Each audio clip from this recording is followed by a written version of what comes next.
Pi KA has had at least 3 physical headquarters buildings. Our first was in Atlanta, Georgia, in rental space, which we occupied from the mid-1930s on until 1947. At our convention at the end of World War II, which we call another Victory Convention, this time in Michigan, in the Great Lakes, the fraternity voted to build its own headquarters for the purpose of remembering the men who had fought and died in war. Consequently, Rhodes College, which then was known as Southwestern at Memphis, which is the home of Theta Chapter, count or remember, that's number 8, Theta Chapter invited us to build our headquarters on a lot they owned across the street from their primary, very beautiful campus.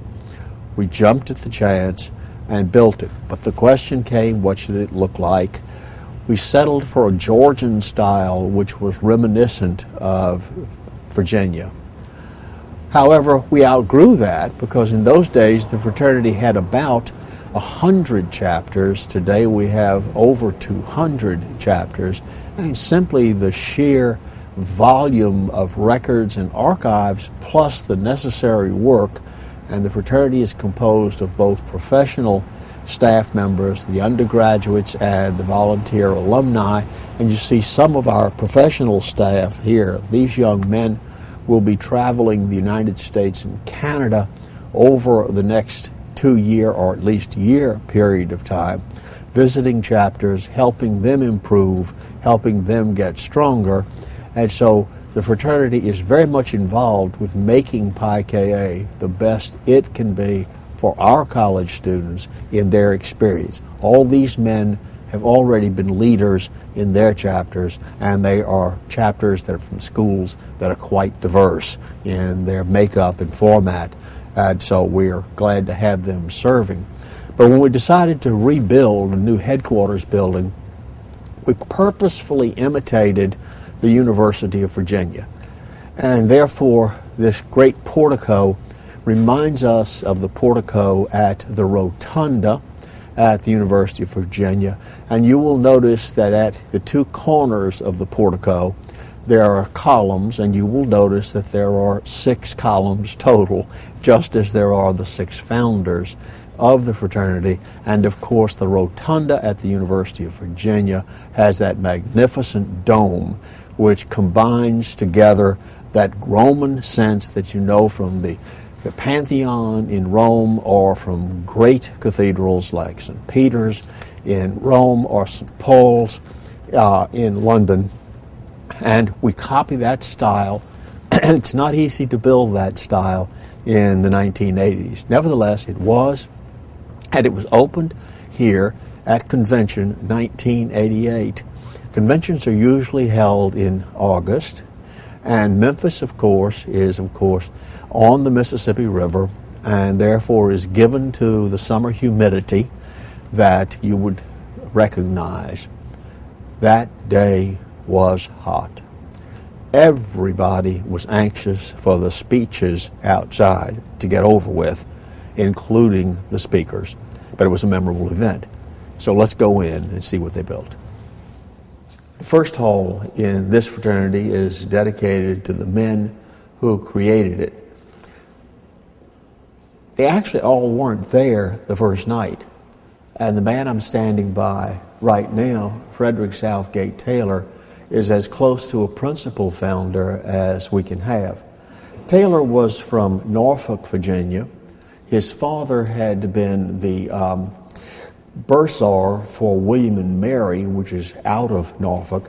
And at that point, he had run into the idea of college fraternities while he was there. When he came as a student to the University of Virginia, he wanted to form a fraternity, and a very special fraternity. He didn't want it to be much like the few that he knew at William and Mary. So he was able to talk to his cousin, who in those names had the name of William Bradford, but whose name got changed by the state legislature to Littleton Waller Tazewell, a very famous Virginia name. And so that is how he is known to us.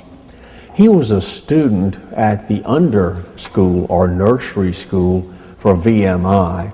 And during the campaigns in the Shenandoah Valley, he was part of a group of the VMI cadets, sub-16, who were thrown into battle in 1864 to try to halt the movement of Union troops into the valley. And as a result of that experience, he knew two other guys. One of his close friends had been another young Virginian by the name of James Benjamin Slaughter, Jr. James Benjamin Slaughter was from out of Richmond, but they were all Virginians, and they all shared some things in common besides that. They all were of the same religious denomination, although their interest in religion varied from enthusiastic to unenthusiastic, and of course that's not different from young men today.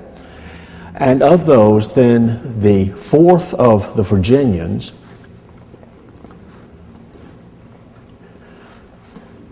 we call him a Virginian, but he really wasn't. He was from Elizabeth City, North Carolina, and that's pretty close, so we count him in.